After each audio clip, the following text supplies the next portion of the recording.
မင်္ဂလာပါဒီနေ့ပြောဆိုဆွေးနွေးမယ့်အကြောင်းအရာကတော့ဒီဂျပန်နိုင်ငံရေးနဲ့ကျွန်တော်တို့တွေဘာလုပ်တင်လဲဆိုတဲ့အကြောင်းအရာကိုပြောဆိုဆွေးနွေးတော့မှာဖြစ်ပါတယ်ကျွန်တော်တို့တွေဂျပန်နိုင်ငံရဲ့နိုင်ငံရေးကတဖြည်းဖြည်းနဲ့အရင်ကလိုမတူတော့ပဲတဖြည်းဖြည်းအပြောင်းလဲတွေဖြစ်လာနေတာကိုအလုံးသတိထားမိကြမှာပါဆိုတော့ဒီလိုမျိုးအပြောင်းလဲတွေဘာကြောင့်ဖြစ်လာလဲဘာကြောင့်ဘလို့ဆက်ဖြစ်လာနိုင်လဲဒါတွေကိုကျွန်တော်ကသုံးသပ်ဆွေးနွေးတော့မှာဖြစ်ပါတယ်ဒါအပြင်ကျွန်တော်တို့မြန်မာနိုင်ငံသားတွေကအခုလက်ရှိမြန်မာနိုင်ငံမှာပြည်ထနာပေါင်းစုံဖြစ်နေတဲ့အတွက်နိုင်ငံအာဏာသိမ်းခံရတဲ့တော့ဒီလိုမျိုးကြီးဖြစ်နေတဲ့အတွက်မြန်မာဂျပန်ကိုလာတဲ့နိုင်ငံမြန်မာနိုင်ငံသားတွေအများများနေတယ်ပေါ့ဗျာဆိုဒီလိုမျိုးဖြစ်တဲ့အတွက်ဟိုဂျပန်မှာနေထိုင်တဲ့မြန်မာလူဦးရေကအများများလာတယ်ဗျာဆိုတော့ဒီလိုမျိုးဖြစ်လာတဲ့အတွက်နောက်ပြီးတော့ဒီလူတွေအတွက်ရောနောက်ပြီးတော့ဒီ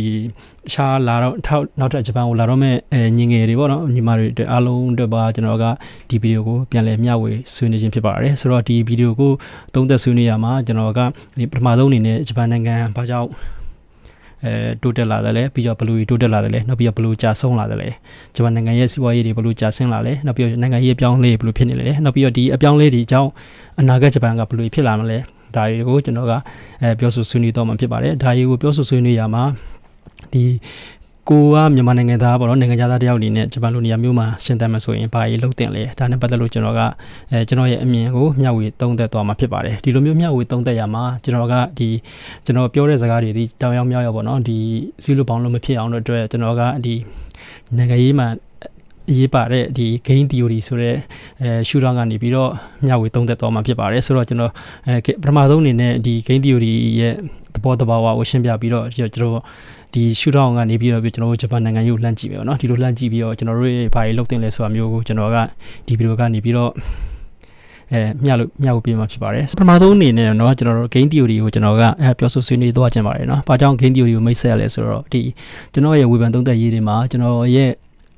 personal ရအမှားယူနိုင်တာရှိတယ်มั้ยဆိုတော့ဒီလိုမျိုးကြီးဖြစ်တဲ့အတွက်ဒီပထမဆုံးဒီကိုဗီဒီယိုကြည့်နေတဲ့သူတွေကိုယ်တိုင်ကသူသုံးသက်တာဒီလိုပါလားငါသုံးသက်တာဒီလိုပါလားဆိုတာမျိုးအမြင်တွေမျိုးဖြစ်လာအောင်လို့အဓိကကဒီ gain theory ကိုမိတ်ဆက်တာဖြစ်ပါတယ်ဆိုတော့ gain theory ဆိုတာကကျွန်တော်တို့ဒီအများစုကတော့သိကြမှာထင်တယ်ပါနိုင်ငံရေးစိတ်ဝင်စားတဲ့သူတွေပေါ့နော်နိုင်ငံရေးတို့ဒီစီးပွားရေးဘောကပေတာတို့ဒီလေ့လာတဲ့သူတွေကဒီ gain theory ကိုကြားဖို့ကြမှာပါဆိုတော့ကျွန်တော်က gain theory ကိုလုံးဝအကျေတဝင်သွားမှာမဟုတ်ဘဲနဲ့ဒီအတူအချုံလေးပဲရှင်းပြပြမှာပေါ့နော်ကျွန်တော်တို့ဒီphysics တို့တခြားသောသင်္ချာတို့ဘာကိုလေ့လာတဲ့အခါမှာကျွန်တော်တို့မှာ theory ရှိရောဗျာဆိုတော့ဒီ theory ကမှ Newton law တို့တခြားသောဒီ Einstein နဲ့ပတ်သက် law တွေဆိုတော့ပြောမှဆိုရင်ဒီ law တွေကိုလေ့လာတဲ့အခါမှာကျွန်တော်တို့တွေကမတိကိန်းတစ်ခုရှိမှဆိုလို့ရှိရင်ပေါ့နော်ဒီမတိကိန်းတစ်ခုကိုကျွန်တော်တို့ကဒီကိန်းကန်းတစ်ခုကိုတွက်ချက်ပြီးတွက်လိုက်လို့ရှိရင်ပေါ့အလုံးဝ3.3ဘလောက်ထိရစပြောမှဆိုရင်အဖြေအတိအကျထုတ်လို့ရတယ်ပေါ့နော်ဆိုတော့ဒီလိုမျိုးကိုဒါကို natural science လို့ခေါ်တယ်ပေါ့နော်ဒီဘာကြောင့်လဲဆိုတော့ဒီလောကရဲ့သဘာဝအကြောင်းလေ့လာတဲ့ခါကျတော့ဒါမျိုးတွေကဒီလိုမျိုး theory တွေကအရန်သုံးဝင်တယ်ပေါ့နော်တစ်ဖက်မှာလည်းဒီလိုမျိုးပေါ့နော်ဒီ social science လို့ခေါ်တဲ့လူတွေအကြောင်းလေ့လာတဲ့ခါကျတော့လူတွေအကြောင်းလို့နိုင်ငံရဲ့အကြောင်းတွေနောက်ပြီးတော့ဒီယဉ်ကျေးမှုမတူတဲ့သူတွေအကြောင်းတွေပြီးတော့သဘာဝတွေအကြောင်းလေ့လာတဲ့ခါမှာကျတော့ဒီ gain theory ဆိုတာမျိုးကိုသုံးကြတယ်ပေါ့ဗျာဘာကြောင့်လဲဆိုတော့ကျွန်တော်တို့ဒီ natural science လို့မှာလိုမျိုးပေါ့နော်သင်္ချာတို့ physics တို့မှာလိုမျိုးဒီတစ်ခုခုကိုတွက်ချက်မတိကိန်းတစ်ခုကိုတွက်ချက်ဖို့တွေအလုံးဝ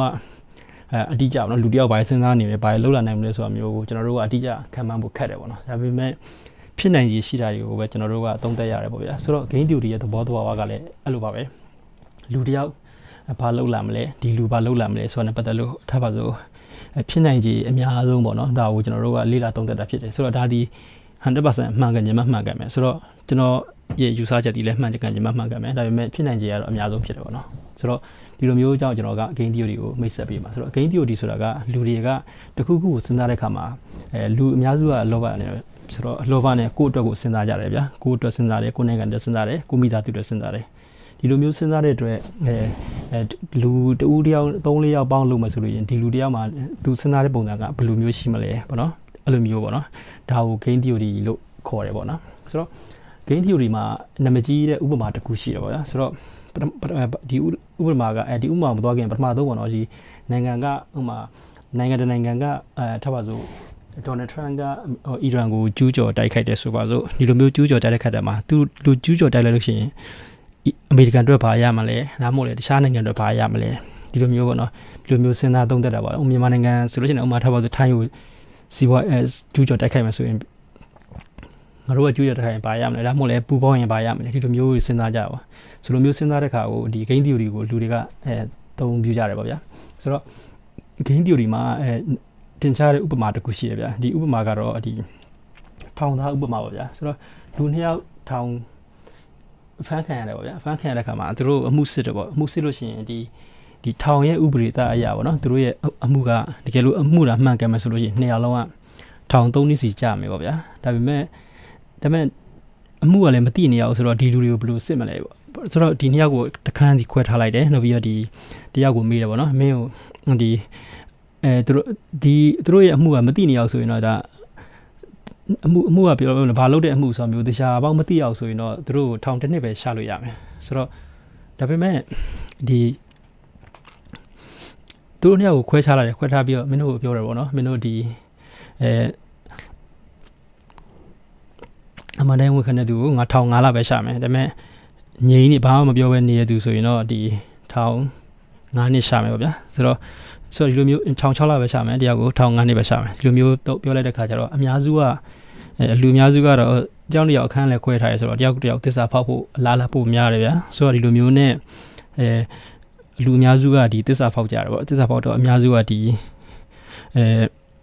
တယောက်နှစ်ယောက်လုံးထောင်3နှစ်ကြာပါတယောက်အကုန်လုံးအမှန်တမ်းဝင်ပြောကြတယ်မှန်တမ်းဝင်ခံကြတဲ့အတွက်အကုန်လုံးကထောင်3နှစ်ကြာသွားတယ်ဆိုတော့ဒီ game theory ရဲ့ပေးတဲ့သဘောကကျွန်တော်တို့တွေကတခုခုကိုစဉ်းစားတဲ့အခါမှာလူတိုင်းကကိုယ့်တက်ကိုပဲစဉ်းစားကြတယ်ဆိုတော့ကိုယ့်အတွက်စဉ်းစားလို့ရှိရင်ငါငိမ့်နေကြမယ်ဆိုတော့မပြောပြထားတော့ तू မသိနေရဘူးပေါ့နော်ဆိုတော့သူတို့ကဒီမလုံးပေးတယ်ပေါ့ဗျာဒီလိုမျိုးပြောခြင်းလာအောင်အမှန်တိုင်းဝန်ခံလာခြင်းလာအောင်မလုံးပေးတယ်ပေါ့နော်ဆိုတော့ကျွန်တော်ဂျပန်နိုင်ငံရေးအကြောင်းသုံးတဲ့အခါမှာလည်းဂျပန်နိုင်ငံရဲ့မလုံးကပါလဲဒီဂျပန်နိုင်ငံရဲ့ rule တွေကပါရလေကိုကနိုင်ငံသားတယောက်အနေနဲ့ဒီဂျပန် game ကိုဆော့တဲ့အခါမှာဒီ rule ကပါလဲဒါတွေကိုကျွန်တော်တို့ကသိဖို့လိုတယ်ဆိုတော့ကျွန်တော်တို့မြန်မာနိုင်ငံလိုမျိုးနေရာမျိုးကလူတွေလာတယ်ဗျာထားပါနိုင်ငံရေးဂျပန်ကိုလက်ရှိချိန်မှာလာပြီးတော့အလုပ်လုပ်တဲ့သူအများစုကချမ်းသာရေးနိုင်ငံဥရောပနိုင်ငံတွေလူတွေနေတယ်ဒီပြောမှဆိုဗီယက်နမ်ထိုင်းတို့ဒီတခြားသောထိုင်းတော်နေရသွားရဆိုတော့ဗီယက်နမ်တို့ဒီတရုတ်တို့ပေါ့နော်ပြီးတော့မြန်မာဘင်္ဂလားဒေ့ရှ်ဆိုပြောမှဆိုရင်ဒီနိုင်ငံရေးတွေနိုင်ငံတွေထဲမှာမှဆင်းရဲချမ်းသာမညီမျှပဲနဲ့လူမျိုးဆင်းရဲတဲ့ဒေသကလူတွေအများပြောမှဆိုရင်ဒီလိုမျိုးအများစုကလာပြီးတော့ဒီလိုနေရာမျိုးမှာလာလုပ်လို့ကြရတယ်ဆိုတော့ဒီလုပ်တဲ့လူတွေရဲ့အားနည်းချက်ကိုလည်းဂျပန်ဆိုရကသိတယ်ဆိုတော့ဒီကောင်တွေဘာလုပ်ကြလဲငါဘာအားသာချက်ရှိလဲဒါမျိုးကိုသူတို့ကလေးလာသုံးသပ်ပြီးသားဖြစ်တယ်ပြောဆိုတော့ဒါကြောင့်ဂျပန်ဆိုရကဘာကြောင့်ထားပါစို့ဂျပန်ဆိုရကဘာကြောင့်ဒီနိုင်ငံသားတွေပေါ်မှာတင်ကြတဲ့ policy ရှာမှတ်နိုင်ရလာတယ်အဓိကကတော့ဒီနိုင်ငံကလာတဲ့သူတွေကဒီကောင်တွေမသူ့နိုင်ငံပြန်ရင်လည်းဘယ်လိုရှိနေရတဲ့အတွက်သူပြောမှဆိုရင်ဒီဥပဒေချမှတ်လဲသူတို့မှတင်းဘာကြောင့်ရှာမှတ်ရဲတာလဲဒါမျိုးတွေကဒီပြပလာနေတဲ့နိုင်ငံသားတွေရဲ့မွေးရမြေနဲ့တော့ပြောသူရဲ့ပြောမှဆိုရင်ပညာရေးတို့နောက်ပြီးတော့တခါဒီအစင်တန်းဒါရီယာစအကုန်လုံးကဂျပန်ဆိုရကတွက်ချက်ပြီးမှသူတို့ကဒီ policy အရှာမှတ်တာဖြစ်တယ်ဆိုတော့ game theory ကဒီလောက်ပါပဲဆိုတော့ကျွန်တော်ပထမဆုံးအနေနဲ့ကျွန်တော်တို့ဒီဂျပန်နိုင်ငံရေးအကြောင်းကိုကျွန်တော်စပြီးပြောဆိုဆွေးနွေးမှာဖြစ်ပါတယ်ဆိုတော့ဂျပန်နိုင်ငံရေးကိုကျွန်တော်ပြောဆွေးနွေးကမှာအကုန်လုံးကိုပြောဆိုဆွေးနွေးမှာမဟုတ်ဘဲနဲ့အဓိက main ပြလာပါတော့ဂျပန်နိုင်ငံဘာကြောင့်လူစီးပွားရေးတိုးတက်တယ်လဲဆိုတာမျိုးနဲ့ပတ်သက်လို့အဓိကချက်တွေကိုကျွန်တော်ကပထမဆုံးဆွေးနွေးသွားမှာဖြစ်ပါတယ်Okay ဒုတိယကမ္ဘာစစ်ပြီးတဲ့ခါမှာဒီအမေရိကန်ကဂျပန်နိုင်ငံကိုသိမ်းပိုက်ခဲ့တယ်ပေါ့နော်သိမ်းပိုက်ခဲ့တဲ့မှာဒီဂျပန်ကိုကိုလိုနီနိုင်ငံအဖြစ်ပြုလုပ်ခဲ့တာမျိုးမဟုတ်ဘဲနဲ့ဒီဂျပန်ကိုနိုင်ငံရေးအပြောင်းလဲလုပ်ဖြစ်ခဲ့တယ်ပေါ့နော်ပြီးတော့1940ခွင်မှာဂျပန်ကိုဒီဖွဲ့စည်းပုံအခြေခံဥပဒေရဲ့ရေးဆွဲပေးခဲ့တယ်နောက်ပြီးတော့ဂျပန်နိုင်ငံကိုဒီမိုကရေစီနိုင်ငံတစ်ခုဖြစ်လာအောင်ဖန်တီးတယ်နောက်ပြီးတော့တခါအာချမှာဂျပန်နိုင်ငံဒီအမေရိကရဲ့ဒီယုံကြည်စိတ်ချရတဲ့အားထားရတဲ့ဒီမဟာမိတ်နိုင်ငံတစ်ခုဖြစ်လာအောင်ဖန်တီးထားနိုင်ခဲ့တယ်ပေါ့ဗျာဆိုတော့ဒီလိုမျိုးနဲ့ဂျပန်ရဲ့နိုင်ငံရေးတွေကအပြောင်းလဲတွေစတင်ခဲ့တယ်ပေါ့ဗျာဆိုတော့ဒီဝန်ကြီးချုပ်ဒီရှီဂဲရုယိုချီဒါဆိုရဲ့လက်ထက်မှာဂျပန်ကဒီနိုင်ငံရေး policy နိုင်ငံရေးစီးပွားရေး policy ရရှာမှတ်ခဲ့တယ်ဆိုတော့ဒီ policy တွေမှာအရေးကြီးဆုံး policy တွေကဒီနေ့လက်ရှိဂျပန်နိုင်ငံရဲ့နိုင်ငံခြားရေးမူဝါဒတွေနောက်ပြီးတော့ဒီစီးပွားရေးတွေအများကြီးအဓိကတောက်တိုင်ကြီးဖြစ်လာခဲ့တယ်ဗျာဆိုတော့ပထမဆုံးတစ်ချက်ကဒီယိုချီဒါရဲ့ဒီယိုချီဒါ doctrine လို့ခေါ်တဲ့ယိုချီဒါရဲ့ principle တွေကပထမဆုံးတစ်ချက်ကဒီဂျပန်နိုင်ငံဒီပထမတစ်ချက်စီးရေးရအမေရိကန်ကိုအားကိုးမယ်အမေရိကန်နဲ့ပူးပေါင်းဆောင်ရွက်ပါဗျာဆိုတော့ဂျပန်ဒီစစ်တပ်ဒီအသစ်ဖွဲ့စည်းထားတဲ့ဖွဲ့စည်းပုံအရဂျပန်စစ်တပ်ဖွဲ့စည်းပုံမရှိဘူးဆိုတော့နောက်ပိုင်းတစ်ချက်ကဂျပန်နိုင်ငံဒီ resource မှန်သမျှပေါ့နော်နိုင်ငံရဲ့အရင်းမြစ်မှန်သမျှကိုဒီစီးရေးတက်3နာရီရှော့ချမယ် စီရေးတော့တုံးတဲ့အတုံးသေးမှလည်းချော့ချပြစ်မှာဗျာဆိုတော့အရင်ကဒီဂျပန်စစ်တပ်ကဒီရသမျှနိုင်ငံရဲ့လူငယ်တွေအကုန်လုံးစစ်ထဲဝင်ရတယ်နောက်ပြီးတော့ဒီလူတွေကိုရှားနိုင်ငံတွေတိမ့်ပတ်ဖို့အတွက်ပတ်ပြီးတော့အုပ်ချုပ်ရတယ်ဆိုတော့ပြောမှစစ်ပတ်တိုက်နေရတယ်နောက်ပြီးတော့ဒီနိုင်ငံရဲ့ဒီထက်လာသမျှအရင်းမြစ်တွေမှသမျှလည်းဒီလက်နက်ကုန်တွေစီးပွားရေးအတွက်မဟုတ်ဘဲနဲ့ဒီတခြားသောနိုင်ငံသိမ်းပတ်ဖို့အတွက်လက်နက်တွေထုတ်လုပ်တဲ့နေရာတွေမှာပဲအဓိကသုံးချတယ်ဆိုတော့ဒီလိုမျိုးကြီးသုံးချလာတဲ့အတွက်ဒီဂျပန်ရဲ့စီးပွားရေးကတဖြည်းဖြည်းနဲ့စီးရေးရတာအင်အားကြီးပြီမဲ့နိုင်ငံဒီပြည်သူတွေကအရန်မွဲတဲ့အနေအထားတစ်ခုရောက်သွားတယ်ပေါ့ဗျာဆိုတော့ဒီလိုမျိုးတွေကြောင့်ဒီ policy ကိုရှာမှတ်တယ်ပေါ့ဗျာနောက် policy ကတော့ဒီရှိသမျှ resource မှန်သမျှကိုနိုင်ငံရဲ့စီးပွားရေးအတွက်သုံးချမယ်ပြောမှဆိုဒီလူအင်အားရှိမယ်ဒီလူအင်အားအရင်းမြစ်တွေအကုန်လုံးအမှန်တမျှကိုဒီအသုံးချမှာဆိုဒီလိုမျိုးနဲ့ဒီဂျပန်ရဲ့စီးပွားရေးနိုင်ငံရေး policy တွေကောင်းခဲ့တယ်ပေါ့နော်ဒီလိုမျိုးကောင်းတဲ့အတွက်ဂျပန်ကဒီစက်မှုဖွံ့ဖြိုးတိုးတက်တဲ့နိုင်ငံတစ်ခုဖြစ်လာတဲ့ဒီကုမ္ပဏီကြီးတွေဖြစ်တဲ့ Honda တို့ Mitsubishi စတဲ့ဒီထုတ်လုပ်ရေးလုပ်ငန်းနဲ့ပတ်သက်တဲ့ပစ္စည်းတွေမှန်သမျှဂျပန်ဒီအင်အားကြီးနိုင်ငံတစ်ခုဖြစ်လာခဲ့ဆိုတော့ဒီအမေရိကနဲ့လည်းမဟာမိတ်နိုင်ငံတစ်ခုဖြစ်တဲ့အတွက်ဒီဂျပန်ရဲ့ဒီကုန်ပစ္စည်းတွေကအမေရိကန်ကိုလည်းတင်ပို့ရောင်းချနိုင်တယ်နောက်ပြီးတော့ဒီဥရောပနိုင်ငံတွေကိုလည်းရောင်းချနိုင်တယ်ဆိုတော့ကမ္ဘာမှာအဲ့တုန်းကချမ်းသာဆုံးနိုင်ငံတွေကအမေရိကန်ရှိမယ်နောက်ပြီးတော့ဒီဥရောပနိုင်ငံတွေရှိမယ်ပြောမှဆိုရင်ဂျပန်ရဲ့ဈေးကွက်ကအရန်ကျယ်ပြန့်တယ်ဒီအာရှတို့နိုင်ငံတွေမှာကဒီကိုလိုနီခေတ်ဦးတို့ပြောမှဆိုနိုင်ငံရေးစတဲ့နိုင်ငံတစ်ခုဖြစ်ဆက်လက်ရုန်းကန်နေရတဲ့အနေအထားမှာဂျပန်ဒီစီးပွားရေးဖွံ့ဖြိုးတိုးတက်နေတဲ့နိုင်ငံတစ်ခုဖြစ်နေတယ်ပေါ့နော်ဆိုတော့ဒီအချက်ကဂျပန်ကိုစီးပွားရေးအရန်ထိုးအာရှမှာကြားတကောင်ဖြစ်လာအောင်ဖန်တီးလာခဲ့တယ်ပေါ့ဗျာဆိုတော့နောက်တစ်ချက်ကကြတော့ဒီ1945ကနေ50ဝန်းကျင်ပေါ့ဗျာဒီဂျားမှာမွေးတဲ့လူတွေကို baby boom generation လို့ခေါ်တယ်ဗျာဆိုတော့ baby boom generation ဆိုတာကဒီလူတွေကဒီဒုတိယကမ္ဘာစစ်ပြီးတော့လူတွေ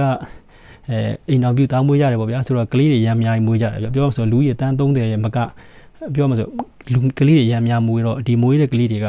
1960ဝန်းကျင်1990ဝန်းကျင်ရောက်တော့ဒီကလေးတွေကတက္ကသိုလ်ပွဲရအလုပ်လုပ်ပြီးရဲ့အချိန်ကြီးဖြစ်နေဆိုတော့အလုပ်ဝင်ရမယ့်အချိန်ကြီးဖြစ်နေဆိုတော့နိုင်ငံတနိုင်ငံရဲ့စီးပွားရေးတိုးတက်ဖို့အတွက်အကောင်းဆုံးအချိန်ကြီးပြောရမှာပေါ့နော်ဆိုတော့မဆိုရင်အိမ်မှာအလုပ်လုပ်နေတဲ့လူရမ်းများလို့ရှိရင်ဝင်ငွေလမ်းကြောင်းများတယ်ထွက်ရမယ့်ငွေနည်းတယ်ပေါ့ဗျာဆိုတော့ဂျပန်ရဲ့နိုင်ငံရေးကလည်းအဲ့လိုမျိုး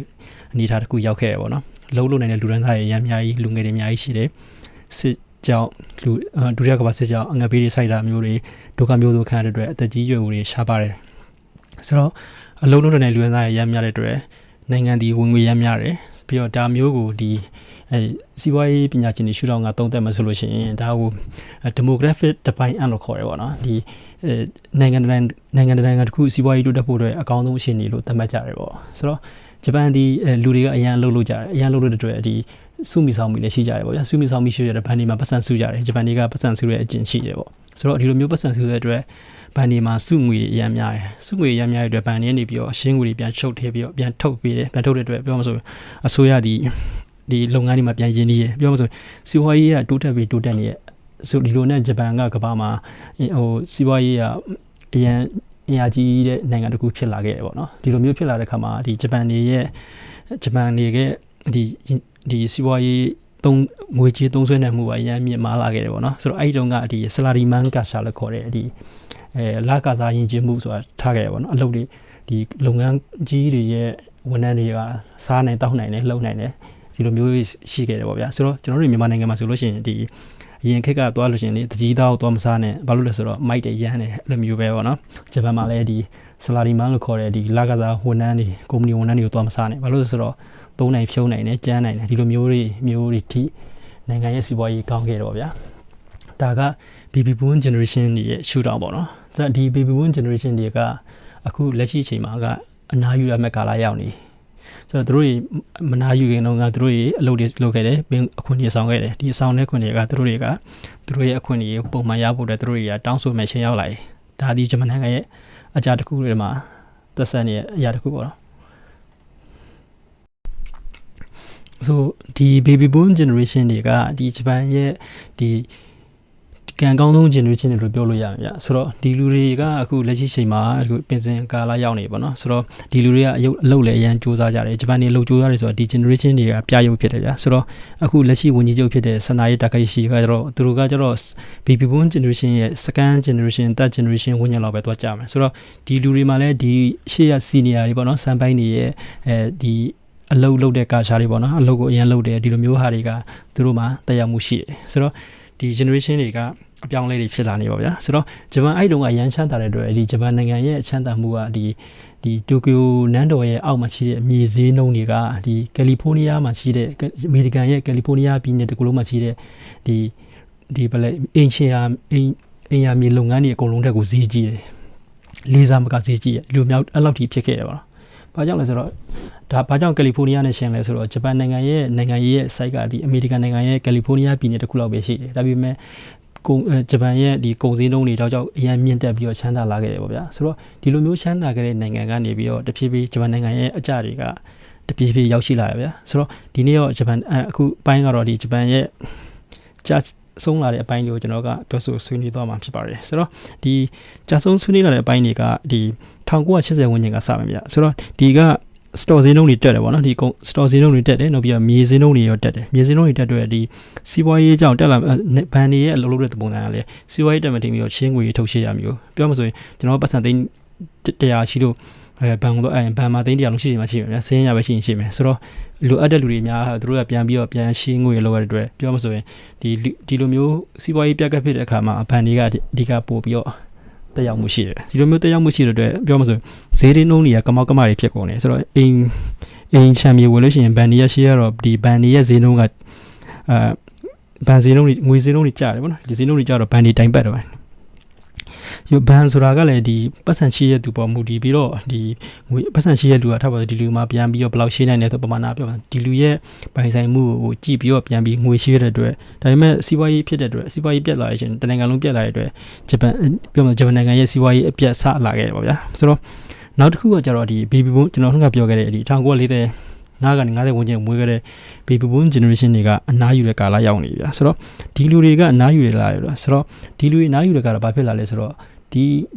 ီကျွန်တော်ပြောတဲ့ဒီအစားဆုံးကဒီနိုင်ငံမှာအလုပ်လုပ်တဲ့လူတိုင်းသားအများများတော့ကဒီဂျပန်ကစီးပွားရေးအရင်ကောင်းခဲ့ဒါပေမဲ့ဒီလူတွေအများကြီးတော့တန်းနဲ့ရှိတဲ့လူတွေကအနားယူကြရပါဗျာဆိုတော့နိုင်ငံကစီးပွားရေးဖွံ့ဖြိုးတိုးတက်လာတဲ့အတွက်ကျန်းမာရေးစနစ်တွေကောင်းတယ်ကျန်းမာရေးစနစ်ကောင်းတဲ့လူတွေကတော်ရုံနဲ့မတည်တော့ဘူးပေါ့နော်ဆိုတော့တော်ရုံနဲ့မတည်တော့ကြတော့ပြောလို့လူတွေက90 100ထိအသက်ရှင်ကြတယ်ဆိုတော့ဒီလိုမျိုးအသက်ရှင်ကြတဲ့အတွက်ဒီသူတို့ပေးစားတဲ့အခွင့်တွေကပြန်ပြီးတော့ထုတ်မှရတော့ပေါ့နော်ဆိုတော့ဒီမိုကရေစီနိုင်ငံတစ်ခုမှာလူတစ်ယောက်မှာအသက်16နှစ်ပြည့်ပြီလို့ရှိရင်မဲပေးခွင့်ရှိတယ်ဒါပေမဲ့အသက်16နှစ်ကနေပြီးတော့အနှစ်100ပဲရောက်ဘယ်တော့ပဲရှိသူ့မှာမဲပေးခွင့်ရှိနေရပေါ့နော်ဆိုတော့ဒီ generation တွေအများသောလူတွေကဒီသူတို့ပေးထားခဲ့တဲ့အခွင့်အရေးပြန်ရဖို့အတွက်အစိုးရကိုဖိအားပေးလာကြရေးပါဗျာဆိုတော့ဒီအစိုးရဆိုတာကကျွန်တော်တို့ဒီအခွင့်အရေးပိုင်းဆောင်လိုက်တယ်ဆိုလို့ရှိရင်ကျွန်တော်တို့အတွက်ဒီလူအတွက်အနာဂတ်သုံးဖို့အတွက်ဆိုပြီးတော့စုဆောင်းထားတာမဟုတ်ဘူးအဓိကကတော့ဒီလူတွေဒီရလာတဲ့ပတ်စံတွေနဲ့ဒီလန်ဒရာတို့ဘာလို့ပြီးအစိုးရရဲ့စားသော project တွေမှာပြန်ပြီးတော့အသုံးချကြတာမျိုးပြဆိုတော့ဒီလိုမျိုးအသုံးချရဖြစ်တဲ့အတွက်ဒီလူတွေအတွက်စုထားရင်ငွေဆိုတာပြောမှဆိုရမှာပြဿနာရှိတယ်အများကြီးထုတ်ပေးဖို့လူတွေအများကြီးအတွက်ထုတ်ပေးဖို့ဆိုတာဆိုရမှာပြဿနာရှိတယ်ဒါပထမတစ်ချက်ပေါ့နော်ဆိုတော့ဒီလိုမျိုးဖြစ်လို့ရှိရင်ထပ်ပါတော့ဥမာနိုင်ငံမှာလူကြီးတန်း100ရှိရဆိုပါတော့တန်း60တန်း50ကအလုံးလုံးနေမှာဆိုလို့ရှိရင်နောက်10နှစ်30လောက်မှလည်းတန်း90ကအလုံးလုံးနေမှာသူတို့ရဲ့အခွင့်အရေးကိုပြန်ပြီးပေးဖို့တော့လဲပတ်လို့ရမှာဆိုတော့ပြောမှဆိုလူတစ်တွေလည်းမွေးနေရမယ်တည်ရလူတွေလည်းတေးနေရမယ်ပေါ့နော်ဆိုတော့လူတွေကအခုကဂျပန်မှာကကျတော့လူတစ်တွေကတော့လူတွေကရှိနေတည်ရလူတွေမသေးနေပြောမှဆိုရင်ရိုင်းတာတော့မဟုတ်ဘူးเนาะဆိုတော့ပြောမှဆိုတည်ရမှချိန်မသေးနေဘူးဆိုတော့ဗောနော်အသက်တွေရှင်းနေကြတော့ဆိုတော့လူတစ်ယောက်ကအသက်20မှာဥမာဖွဲရပြီးလှုပ်လို့တယ်ဆိုပါစို့အသက်60မှာနားယူမယ်ဆိုလို့ရှိရင်ဥမာအသက်90ထိရှင်းမယ်ဆိုလို့ရှိရင်အနှစ်30ရပင်စင်နဲ့သူတို့မှာရှင်တန်လို့ရနေအနေထားဖြစ်နေဆိုတော့ဒါမျိုးတွေကြောင့်ဂျပန်ကဒီပင်စင်အသက်တွေကိုအရင်ကအသက်60ကနေပြီးတော့65ထိတိုးလိုက်တယ်ဗောနော်ဆိုတော့တဖြည်းဖြည်းအပြောင်းလဲတွေဖြစ်လာပြီဆိုတော့အခုလိုဒီ generation တွေတော့မှ60နေ65လေးပြောင်းလိုက်ရင်ကျွန်တော်တို့ generation တွေရောက်ရင်ကျွန်တော်တို့ပင်စင်ဂျပန်မှာရရှိနေမဲ့လူတွေအတွက်ရောက်လို့ရှိရင်ကျွန်တော်တို့က80လည်းဖြစ်ကောင်းဖြစ်နေနိုင်တယ်ပေါ့နော်ဆိုတော့80လည်းဖြစ်ကောင်းဖြစ်နိုင်မယ်ဆိုတော့ပြောမှဆိုရင်ကျွန်တော်တို့ရဲ့အခွင့်အရေးပေးနေရကျွန်တော်တို့ရဲ့ပြန်ပြီးတော့မတိရတဲ့နာဂတ်တကူကိုယဉ်နီးနေရနဲ့မတူးနေဘူးလားပေါ့နော်ဒါကပထမတစ်ချက်စဉ်းစားကြရပါတော့ဆိုတော့ဒီ generation တွေကသူတို့ဘက်ကရှုထောင့်အောင်ကြည့်ရင်လည်းမှန်တယ်ပေါ့နော်ဘာလို့လဲဆိုတော့သူတို့တွေကသူတို့တွေတော့ အခွန်ဆောင်ခဲ့တဲ့အတွက်သူတို့ရတဲ့ရထတာကိုပြန်တောင်းအောင်မယ်ဆိုတော့ပြန်တောင်းအောင်အစိုးရကလည်းပြန်လုပ်ပေးရမယ်စီစဉ်မရှိရပါတော့ဆိုတော့ဒါပေမဲ့လူကြီးအများကြီးလုံနေဒါပေမဲ့ဂျပန်နိုင်ငံမှာကကြောက်အလုပ်လုပ်တဲ့လူတွေကရန်နေလာတယ်အလုပ်လုပ်တဲ့လူတွေကရန်နေလာတယ်နောက်ပြီးတော့ကလေးတွေတိတ်မမွေးကြတော့လူမျိုးမွေးတော့ဒီပြောမှဆိုရင်ဒီအစိုးရမှာကအလုပ်လုပ်တဲ့လူတွေသားရေးစီကပို့ပြီးတော့အခွန်ကောက်ရုံကလွှဲရင်တခြားတော့နီးမရှိဘူးဆိုတော့အလုပ်လုပ်တဲ့လူတွေသားရေးပို့ခံလာရတယ်ပေါ့ဗျာနောက်တစ်ခုကကျတော့ဒီနိုင်ငံသားတွေခေါ်လာတဲ့ပြဿနာဆိုတော့ဒီအရင် baby boom generation တွေအလုပ်လုပ်တဲ့ကာလမှာဂျပန်နိုင်ငံမှာနိုင်ငံသားရဲ့ကဏ္ဍအသိမလိုအပ်ဘူးဒီမလိုအပ်တဲ့အတွက်ဒီတခြားသောနိုင်ငံသားတွေဆိုဂျပန်မှာမသိမရှိနေဘူးပေါ့နော်ဆိုလိုမျိုးအခုကျတော့ဂျပန်နိုင်ငံမှာဒီတိုကျိုလိုမျိုးအိုဆာကာလိုမျိုးတခြားသောမြို့ပြကြီးတွေမှာပဲလူငယ်တွေကလာပြီးတော့စုပြီးနေကြတယ်ဗျဆိုလိုမျိုးပညာရေးအလုပ်အခွင့်အရေးကိုင်းရေးတွေကဒီလိုနေရာမျိုးတွေမှာပို့များတဲ့အတွက်ဒီနေရာမဲ့စုလာတော့ပြောအောင်ဆိုရင်တခြားသောမြို့လေးတွေမှာကလူကြီးရန်နေပါလာတယ်ဆိုတော့လူနေပါလာတဲ့အတွက်တချို့သောလုပ်ငန်းတွေကဆက်ရုံတို့ဘာလို့မှလုပ်ငန်းတွေမှာလူတွေကရန်နေလာတဲ့အတွက်အသက်ကြီးရွယ်တွေလောက်ပဲကြံခဲ့တယ်ပေါ့နော်ဒီလိုမျိုးတွေကြံခဲ့တဲ့အတွက်ဒီလူတွေအတွက်ဒီအစားလုံးလို့ရမယ့်လူရန်သားတွေကဒီအစားသောနိုင်ငံတွေကနေတင်ပို့ရတယ်ဗျာဆိုတော့မြန်မာတို့အစားသောဒီအိန္ဒိယတို့အစားသောဒီတရုတ်တို့ပေါ့နော်ဒီလိုနိုင်ငံတွေကနေခေါ်ရတယ်ပေါ့ဆိုတော့ဒီနိုင်ငံတွေကနေခေါ်ပြီးတော့အလုပ်သားတွေခေါ်ရတယ်ဒီလိုမျိုးလုပ်သားတွေခေါ်ရတဲ့အတွက်ဒီပြောမှဆိုဂျပန်နိုင်ငံမှာနိုင်ငံသားတွေရဲ့ percent တွေကတဖြည်းဖြည်းနဲ့တနေ့ပို့တိုးလာတယ်ပေါ့ဒါကနိုင်ငံသားပြဿနာကိုစတင်သိမဲ့အကြောင်းအရာတွေတစ်ခုပေါ့နော်နောက်ပြီးတော့ပြဿနာတစ်ခုကနိုင်ငံတစ်ခုကစီးပွားရေးရတိုးတက်လာဆိုလို့ရှိရင်လူတွေကကလေးသိမ့်မယူကြတော့ဘူးဗျာဥပမာထားပါဆိုကျွန်တော်တို့မြန်မာနိုင်ငံမှာကလေးမွေးအိမ်အောင်ပြုတယ်ဆိုတာတခါလေမိဘတွေကသားသမီးတွေကိုရင်းနှီးမြှုပ်နှံမှုတစ်ခုနေနဲ့မွေးမြူကြရဗျာဆိုပါစို့ဒီကလေးလို့မွေးလာရင်ကြီးလာရင်ငါ့ကိုလှုပ်ကြွေးမယ်ဗျာနော်ငါရဲ့အနာဂတ်စိတ်ချရည်အဲကြောင့်မကလေးများမွေးကြတာဒါမျိုးတွေရှိကြရဲဆိုတော့ဒီဂျပန်မှာကျတော့ဒီနိုင်ငံရေးစနစ်ကောင်းနေပေါ့နော်နိုင်ငံရေးစနစ်ကောင်းတဲ့အတွက်ဒီသားသမီးတွေအများကြီးမွေးလို့ရှိရင်တိုင်ပတ်တယ်ဘာလို့တိုင်ပတ်လဲဆိုတော့ကိုကအသက်ကြီးလာလို့ရှိရင်အဆွေးရကိုလည်းအခွန်ဆောင်နေရတယ်အခွန်ဆောင်နေရတယ်ဖြစ်တဲ့အတွက်ဒီအခွန်ကနေပြီးတော့အခွန်ကနေထုတ်ပြီးတော့ဒီချိန်မှာကိုယ့်ရဲ့အနာဂတ်ကိုဗျာဆိုဒီဘိုးဘွားဆောင်းချောင်းရေးစင်တာမှာသွားပြီးနေလိုက်မယ်ဆိုလို့ရှိရင်လည်းရတယ်ဒါပေမဲ့သားသမီးတယောက်မွေးလို့ရှိရင်သားသမီးတယောက်ကကိုယ့်ကိုပြန်လှုပ်ကြွေးမကြွေးရမတည်ကြနေပေါ့နော်ဒီအများစုကဂျပန်လိုနေရာမျိုးမှာကသားသမီးတယောက်မွေးလို့ရှိရင်အနည်းဆုံးတော့တက္ကသိုလ်ပညာရေးလောက်ထိပြီးအောင်တက္ကသိုလ်ပညာရေးမဟုတ်တော့မှဒီကောလိပ်ပညာရေးလောက်ထိပြီးအောင်မိဘကနေပြီးတော့19-20လောက်ထိပေါ့နော်အသက်20လောက်ထိရင်းနှီးမြှုပ်နှံနေရတယ်ဆိုတော့မွေးပြီးကြတဲ့ဒီအသက်20လောက်ထိရင်းနှီးမြှုပ်နှံရဆိုတော့ကျွန်တော်တို့အမှသူတို့တွေမိဘတွေကအမှအသက်30လောက်မှအိမ်တော်ပြုဆိုရင်တော့မှအသက်50လောက်ထိကိုသူတို့ရဲ့ဘဝရဲ့သားသမီးတွေရင်းနှီးမြှုပ်နှံနေပေါ့ဗျာဆိုတော့အတန်မှလူတန်းသားအနေနဲ့တွေးမယ်ဆိုလို့ရှိရင်ဆိုတော့ဒီလူတွေကကလေးတွေကိုလည်းပြန်ပြီးတော့ပညာရေးရပွဲရသွားရင်သားသမီးတွေကသူ့နေရာနဲ့သူရောက်သွားကြတယ်ဆိုတော့ဒီလိုမျိုးနဲ့ဒီလူတွေကသားသမီးတယောက်မွေးတာဆိုပြောမှဆိုဒီဂျပန်လိုနေရာမျိုးရှုထောင့်ကကြည့်မယ်ဆိုလို့ရှိရင်ပြန်ပြီးတော့မရနိုင်တဲ့ပြန်ပြီးအမြင့်အကျိုးမြတ်မရတဲ့ business တခုရင်းနှီးမြှုပ်နှံနေရတယ်လို့မျိုးနဲ့တူတယ်ပေါ့နော်ဆိုတော့ဒီတစ်ချက်ကလည်းဒီဖွံ့ဖြိုးလာတဲ့နိုင်ငံတွေမှာဒီသားသမီးမယူတဲ့အကျိုးဆက်ကဒီတစ်ခုနဲ့ဆိုင်တယ်ပေါ့နော်နောက်တစ်ခုကကျတော့ဒီခါဒီကျွန်တော်တို့အစင်လာရိုးရာစဉ်းစားမှဆိုရှင်ပေါ့နော်ဒီမြန်မာနိုင်ငံတို့ဒီအိန္ဒိယတို့မှာပိုများရပေါ့နော်ဒီ arrangement တွေပဲပြောပါမလားမိဘပေးထားတဲ့အိမ်တော်ရေးတွေရှိရဗျာဆိုတော့အိမ်တော်တစ်ခုနဲ့တစ်ခုပေးစားလိုက်မယ်ဆိုလို့ရှိရင်ပေါ့နော်ဒီအဓိကကတော့လူဖွဲ့စည်းနှစ်ခုပေါင်းဆက်သွားတာပေါ့နော်ဆိုတော့ဥမာလင်မယားရန်ဖြစ်လို့ကွဲကျင်တယ်ဆိုရင်တော့မှသူ့အဖေလည်းကိုယ်နဲ့ရင်းနှီးနေဟိုဘက်ကလည်းပြောမှဆိုမိသားလူဖွဲ့စည်းနှစ်ခုကပူးပေါင်းထားပြီးတော့တော်ရုံနဲ့အိမ်တော်ပြတ်ဖို့ဆိုတာမလွယ်ဘူးပေါ့နော်ဆိုတော့ဂျပန်လိုနေရာမျိုးမှာကျတော့ဒီဖွံ့ဖြိုးလာတဲ့နေရာမျိုးမှာကျတော့အိမ်တော်ပြတ်ဖို့ဆိုတာရန်လွယ်တယ်ဒီအလုပ်မှာလည်းအလုပ် pressure တွေရှိမယ်အဆင်မပြေမှုတွေရှိမယ်နောက်ပြီးတော့စီးပွားရေးရုံးကန်ရတာမျိုးတွေရှိတယ်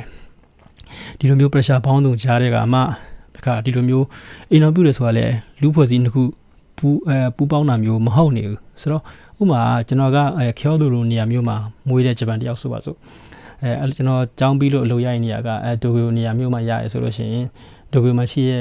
တရား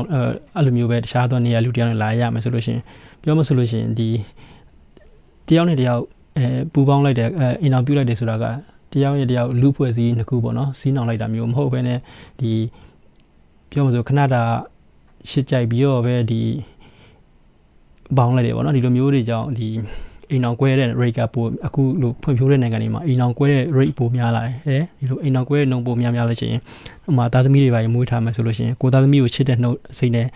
ဘယ်လိုတရားတွေပါဆွဲပြီးတော့ကိုသားသမီးကိုရအောင်ယူကြမှာပဲဒါပေမဲ့ယူလို့ရှိရင်လည်းတစ်ဖက် single mother တွေဂျပန်မှာများလာတယ်ပြီးတော့ဒီလိုမျိုးပေါ့နော်ဒီလိုမျိုးဖြစ်လာတဲ့လျောက်တစ်ဖက်မှာလည်းဒီ ကိုသားသမီးဖြစ်တဲ့အတွက်ကိုကပြန်ပြီးတော့ပြုစုပြုထောင်းတဲ့ပိုင်းတွေရှိတယ်ဆိုတော့ဒီလိုမျိုးကြီးဖြစ်လာတဲ့အတွက်ပြောမှဆိုရင်အိမ်အောင်ပြုတ်လိုက်လို့ရှိရင်အနည်းဆုံးအိမ်အောင်ကွဲဖို့များတယ်နောက်ပြီးတော့တခါဒီလိုမျိုးအိမ်အောင်ကွဲဖို့များတဲ့အတွက်တခါဒီပြောမှကလေးတယောက်ပွေးလို့ရှိရင်ဒီလိုမျိုးပေါ့နော်စီးပွားနိုင်ငံဖွံ့ဖြိုးလာတဲ့များဒီအဆင်မပြေမှုတွေများလာတော့ပြောမှဆိုရင်ဂျပန်တွေကအိမ်အောင်ပြုတ်ဖို့အရန်စဉ်းစားလာကြတယ်ပေါ့နော်ဆိုတော့အိမ်အောင်ပြုတ်ရဲ့နှုံရောချလာတယ်ဒါကပထမရှက်ပါနော်နောက်တစ်ခုကကျတော့ဒီဂျပန်နိုင်ငံတစ်ခုစီးပွားရေးတိုးတက်ဆိုလို့ရှိရင်အဓိကကလူလက်တန်းသားတွေရဲ့စီးပွားရေးကအဓိကပဲဆိုတော့လူလက်တန်းသားတွေရဲ့စီးပွားရေးကတဖြည်းဖြည်းနဲ့ကျလာတယ်ဂျပန်ရဲ့ရန်စင်းနှုန်းတွေကျလာတယ်ကမ္ဘာမှာဒီအရင်တုန်းကဂျပန်ဒီကမ္ဘာမှာချမ်းသာခဲ့တုန်းကဒီအမေရိကန်ဈေးကွက်ကိုလည်းရတယ်ပြီးတော့ပြောဥရောပဈေးကွက်ကိုလည်းရတယ်ပြောမဆိုကမ္ဘာရဲ့ချမ်းသာတဲ့ဈေးကွက်တွေအကုန်စိုးမိုးထားတယ်အာရှကိုလည်းဂျပန်ကပဲစိုးမိုးထားတယ်အခုပြန်ကြည့်မှဆိုလို့ရှိရင်ဒီဂျပန်ရဲ့ market ကဂျပန်ရဲ့ဈေးကွက်ကတဖြည်းဖြည်းနဲ့တီးလာတယ်ဘယ်လိုပြောမလဲဆိုလို့ရှိရင်ဥပမာတရုတ်ဒီကိုပိုင်ကားတွေထုတ်လာတယ်တရုတ်ကားတွေကဘာတဖြည်းဖြည်းနဲ့အင်္ဂလန် UK လိုနေရာမျိုးတွေမှာတော့တရုတ်ကားတွေကလွှမ်းမိုးလာတယ်ဆိုတော့ EV တွေပိုင်းမှာဆိုရင်တရုတ်ကတော်တော်ကြီးကိုတိုးတက်လာတယ်နောက်ပြီးတော့လျှက်စစ်ဖုန်းတွေဆိုလို့ရှိရင်လည်းတစ်ချိန်လုံးကကျွန်တော်တို့မြန်မာနိုင်ငံလိုနေရာမျိုးမှာဒီဂျပန်ကထုတ်တဲ့လျှက်စစ်ပစ္စည်းတစ်ခုရှိမှဆိုလို့ရှိရင်ပြောမှဆိုရင်ဒါluxury ပေါ့နော်ဒီတတိချမ်းသာတရှိပဲကိုင်လာတဲ့အဆင့်ကနေပြီးတော့အခုကဂျပန်ပြည်စည်းသူပုံမှန်တစ်ခုလိုပဲခံယူလာကြရပေါ့နော်ဒီလိုမျိုးဖြစ်လာကြတယ်ဥပမာကြီးဖုန်းတွေဆိုလို့ရှိရင်လည်းကိုရီးယားတို့ပါလို့ဆိုလည်းအရန်ဆန်ဆောင်တို့ပါလို့ဒီလျှက်စစ်ပိုင်းတွေမှာအပြန်တိုးတက်လာတယ်ပေါ့နော်ဆိုတော့အရင်တုန်းကကိုရီးယားဒီအရန်ဆင်းကိုရီးယားစစ်ပွဲပေါ့နော်တောင်ကိုရီးယားနဲ့မြောက်ကိုရီးယားစစ်ပြီးတော့အရန်ဆင်းရကြတယ်ဆိုတော့ကိုရီးယားတွေဂျပန်မှာလာလှုပ်စားရတယ်ဒီလိုမျိုးအနေထားနေပြီးတော့လက်ရှိအချိန်မှာကိုရီးယားရဲ့တူးချင်းဝင်ငွေကဂျပန်ကိုကျော်သွားတယ်ဆိုတော့တခါလေး GDP တွေပါအတွက် GDP တွေကဂျပန်လိုနေရာမျိုးကဂျပန်ရဲ့စီးပွားရေးဒီကမ္ဘာမှာအဆင့်၄ဖြစ်တယ်ပေါ့နော်ဆိုတော့အဆင့်၄ဆိုတော့ချမ်းသာရလို့ထင်ကြမှာပေါ့ဒါပေမဲ့ဒီတူးချင်းဝင်ငွေတွေနဲ့လူတွေရဲ့ပြန်တွက်ရင်အဲ့လောက်ကြီးမဟုတ်နေပြန်ဘယ်လိုပြောမလဲဆိုရင်ဥပမာထားပါစို့ကျွန်တော်ဒီအခန်းထဲမှာပေါ့နော်ကျွန်တော်ရဲ့ဒီ Elon Musk ရဲ့တခြားသောဒီJeff Bezos တို့ဒီဘီလီယံတွေစုပေါင်းထိုင်ခိုင်းကြည့်ပေါ့နော်ကျွန်တော်ဒီအခန်းရဲ့ GDP ပေါ့နော်ပြောမယ်ဒီအခန်းရဲ့တူးချင်းဝင်ကဒေါ်လာဘီလီယံချီနေပေါ့ဒါပေမဲ့တကယ်ကျွန်တော်ရနေလာတာတပည့်6ပြအရင်နည်းနည်းပါးပဲရှိရဗျာဆိုတော့အဲ့လိုမျိုးပဲပေါ့နော်ဒီလူအများစုဒီဂျပန်ရဲ့စီးပွားရေးအဲ့လိုမျိုးကောင်းနေဆိုတာကရေးရလေဒီတူးချင်းတွေရဲ့ဝင်ငွေကိုမပြသနိုင်ဘူးဒီအခြားသောလုပ်ငန်းတွေရဲ့ပိုင်ဆိုင်မှုတွေအခြားသောနိုင်ငံတွေရဲ့ယင်းနှိမ့်မြုပ်နှံမှုတွေဖြစ်တယ်ဗျာဆိုတော့ဒီ GDP တွေဘာတွေကလည်းအဲ့လောက်ကြီးတရားမှုမရှိလို့ဆိုဂျပန်တွေအရန် struggle ဖြစ်လာကြတယ်ပေါ့နော်ဒီစီးပွားရေးရအဆင်မပြေမှုတွေကြောင့်ဒါကလည်းပြောမဆိုအရင်တုန်းကဒီလိုမျိုးတွေဂျပန်တွေကမကြုံခဲ့ဘူးအခုလိုမျိုးကြီးကြုံလာတော့ကြတော့အခုဘယ်လိုဖြစ်လဲဆိုတော့နိုင်ငံရေးစီးပွားရေးကျလာတယ်ဒီလိုမျိုးကျလာတော့ကြတော့မီဒီယာတွေကဘာပို့ပြီး highlight လုပ်လိုက်ဆိုတော့ဆိုရရဲ့ policy မကောင်းလို့ဒါမျိုးတွေမဟုတ်တော့ဘဲနဲ့ဒီနိုင်ငံသားတွေပြည်ထနာတွေပြောမဆိုအဓိကကတော့လူတွေရဲ့နေ့စဉ်ဘဝတွေကနေပြီးတော့အာယုံ distract လုပ်လိုက်တဲ့ပုံစံမျိုးပြဥမာထားပါဆိုကျွန်တော်ဒီအလုံးမှာအဆင်မပြေဘူးပါညာဖြစ် Facebook တွေလာတော့လို့ဟီးယားနဲ့ဆုံးသွားလို့ဆိုရင်အဓိကကျွန်တော်ရဲ့ဘဝကိုအဓိကဒုက္ခပေးနေရကောင်တွေပေါ့နော်ဘယ်သူကစိတ်ညစ်အောင်လုပ်နေတယ်လဲဥမာမြန်မာနိုင်ငံဆိုမင်းအောင်လိုက်လားအဲ့လိုမျိုးပေါ့နော်ဒီကောင်တွေကိုမေ့သွားပြီးတော့ဟီးယားနောက်ပဲမျောသွားသူတို့မျိုးဒီမီဒီယာကနေ distract လုပ်တာမျိုးတွေရှိရဗျာဆိုတော့ဒါကလည်းဒီ foreigner cash လို့ပြောကြရပါတော့အမေရိကန်ရဲ့နိုင်ငံရေး policy တက်ရောက်မှုတွေကလည်းဂျပန်ပေါ်မှာအများကြီးတက်ရောက်မှုရှိတယ်ဗျာဆိုတော့အရင်တုန်းကအမေရိကန်ဒီကမ္ဘာမှာဒီဒီမိုကရေစီဖွံ့ဖြိုးရေးတိုးတက်ရေးအတွက်ဆိုပြီးတော့ဒီကမ္ဘာမှာလိုက်ပြီးတော့သူ့ရဲ့ချုပ်ချယ်လွှမ်းမိုးတဲ့နေရာကြီးပြောမှဆိုလိုက်ပြီးတော့စီးရေးရဖြစ်နိုင်ငံရေးရဖြစ်လိုက်ပါခဲ့တဲ့အရာရှိခဲ့တယ်ပေါ့နော်။ဘာကြောင့်အဲ့လိုပါခဲ့လဲဆိုတော့ဒီဒုတိယကမ္ဘာစစ်ပြီးတော့ဒီဆိုဗီယက်ပြည်ထောင်စုမပြိုကွဲခင်ကာလမှာသူတို့စစ်အေးကာလဆိုရှိခဲ့ရပေါ့နော်ဆိုတော့ပြောမှဆိုဒီကွန်မြူနစ်ဝါဒနဲ့ဒီမိုကရေစီဝါဒအပြိုင်တဲ့ကာလဆိုတော့ဒီအဲ့အပြိုင်တဲ့ကာလကဒီအမေရိကန်ရဲ့ဒီနိုင်ငံရေးမူဝါဒတွေကိုအများကြီးတက်ရောက်မှုရှိခဲ့ရပေါ့နော်ဆိုတော့အမေရိကန်ဒ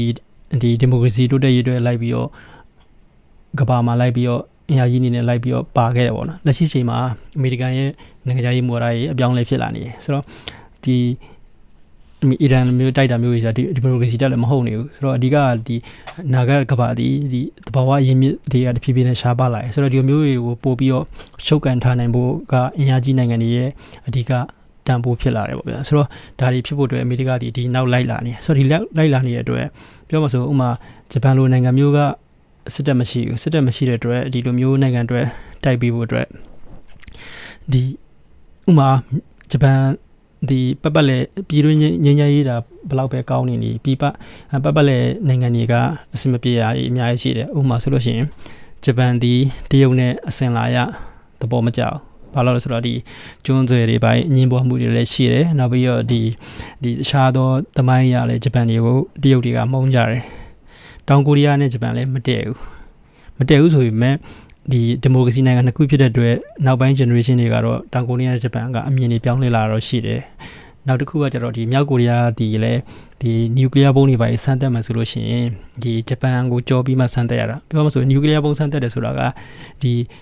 အနီနာလေးကောက်ပြလို့ရှိရင်မရဘူးဗျသူ့ရဲ့ပြေးနိုင်တဲ့အကွာဝေးဘယ်လောက်ရှိလဲနောက်ပြီးတော့ဒီအကွာဝေးဘယ်လောက်ရှိလဲနောက်ပြီးတော့ဒီသူတို့ရဲ့ scale ဘယ်လောက်ရှိလဲဒါမျိုးတွေဆန်းတက်ဖို့ကဂျပန်ကိုကြောပြီးပြစ်မှရတယ်ဆိုတော့ပြောမှဆိုရင်ဂျပန်နျူကလ িয়ার ဒီမြောက်ကိုရီးယားဒီဂျပန်ကိုအချိန်မီရှင်းချောင်းနိုင်တဲ့အနေအထားတစ်ခုမှရှိတယ်ဆိုတော့နောက်ပြီးတော့ဒီတရုတ်ဒီထိုင်ဝမ်ကိုမကျူးကျော်ဘူးလို့လည်းပြောလို့မရဘူးကျူးကျော်မှဆိုလို့ရှိရင်လည်းဒီဂျပန်နဲ့နောက်တဲ့ဂျပန်ဒီတရုတ်နဲ့ပို့ပြီးတော့ထိတ်တိုက်တွေ့ရနိုင်တဲ့လာလာရများတယ်ဆိုတော့ဂျပန်ရဲ့ကုန်သွယ်ရေးတွေအများစုကဒီထိုင်ဝမ်ကျွန်းဆွယ်အနံမှာဆက်နေရမျိုးဖြစ်တဲ့အတွက်ဒီဂျပန်ဒီအရှေ့လေပိုင်းအာဖရိကတို့ကနိုင်ငံတွေကနေကုန်သွယ်ရေးတွေအများစုကဒီနေရာတွေကနေရောမလကာကျွန်းဆွယ်တို့ပါကနေပြီးဆက်ပြီးတော့သွားနေရဖြစ်တဲ့အတွက်ဒါမျိုးတွေကိုတရုတ်ကအပိုင်စီးလိုက်မယ်ဆိုလို့ရှိရင်ဂျပန်ဒီတရုတ်နဲ့ထိတိုက်တွေ့ရဒီလိုမျိုးထိတိုက်တွေ့တဲ့ခါမှာဂျပန်အနေနဲ့ကိုယ်ပိုင်စစ်တပ်မရှိလို့ရှိရင်တိုင်ပတ်တယ်အခုဒေါ်နယ်ထရန့်လက်ထက်ကဒီဒေါ်နယ်ထရန့်ပထမဆုံးတက်လာတဲ့2016ကာလဝန်းကျင်ကမှဒီဂျပန်ကိုစီရေးလက်နက်တွေပါတိုးမြှင့်ဖို့တောင်းဆိုတယ်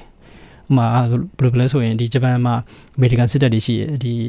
အိုကီနာဝါတို့ယိုကိုစကာတို့မှာဒီအမေရိကန်စစ်တပ်တွေရှိတယ်ဒီစစ်တပ်တွေအမေရိကန်ကစီရေးစိတ်ထုတ်ပေးရတယ်ဆုတ်ပေးရတဲ့အတွက်ပြောမှဆိုဒါတွေတိုးမြင့်တောင်းခံလာတယ်ဆိုတော့ဒီလိုမျိုးတိုးမြင့်တောင်းခံလာပြီးတော့တကယ်လို့ဒါဒီနိုင်ငံတစ်ခုကဂျပန်ကိုကျူးကျော်တိုက်ခိုက်မယ်ပေါ့နော်ယူကရိန်းလိုမျိုးကျူးကျော်ခံရတာမျိုးဖြစ်မယ်ဆိုလို့ရှိရင်ဒီနိုင်ငံဒီအရှားသောအမေရိကန်ဒီသူ့ရဲ့စစ်သားရဲ့ဘယ်လောက်ထိလွတ်ပေးမှလဲဒါမျိုးတွေက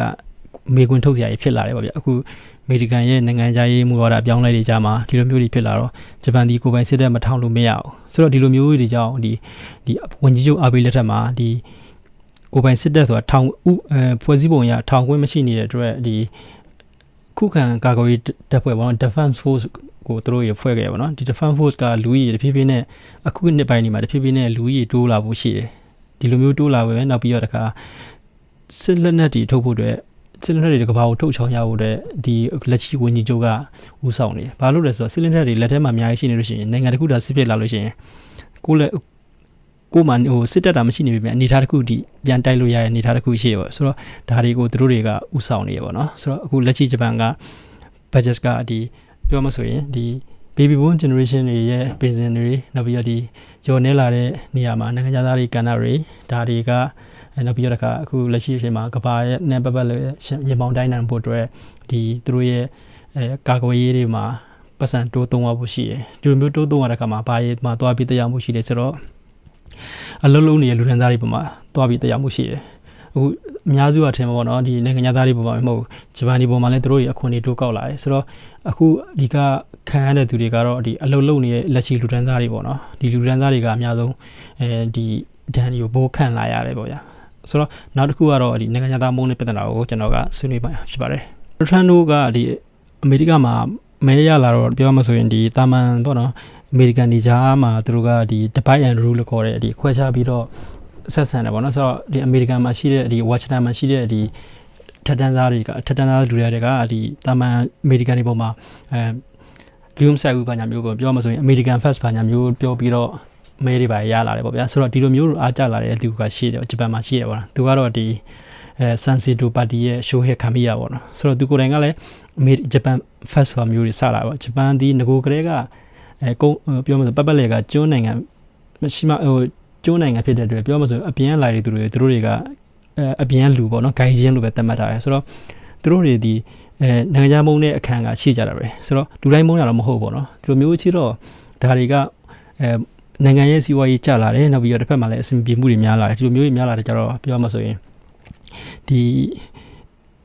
သူတို့ဒီနိုင်ငံရေးအပြောင်းလဲလိုလာတယ်ဂျပန်လူတွေကဆိုတော့ဒီလက်ရှိဂျပန်ရဲ့နိုင်ငံရေးကိုတောက်လျှောက်လွှမ်းမိုးလာတာကဒီ Liberal Democratic Party ပေါ့နော်ဒီသူတောက်လျှောက်ပဲသူတို့ပဲမဲရဦးစီးလာတယ်ဆိုတော့ပြောမှဆိုဒီပါတီကိုရှင်ပြိုင်ဖို့ကခက်ခဲတယ်ပေါ့နော်ဒီပါတီကိုလည်းဂျပန်တွေကမကြိုက်တော့ဘာကြောင့်မကြိုက်လဲဆိုတော့ဒီ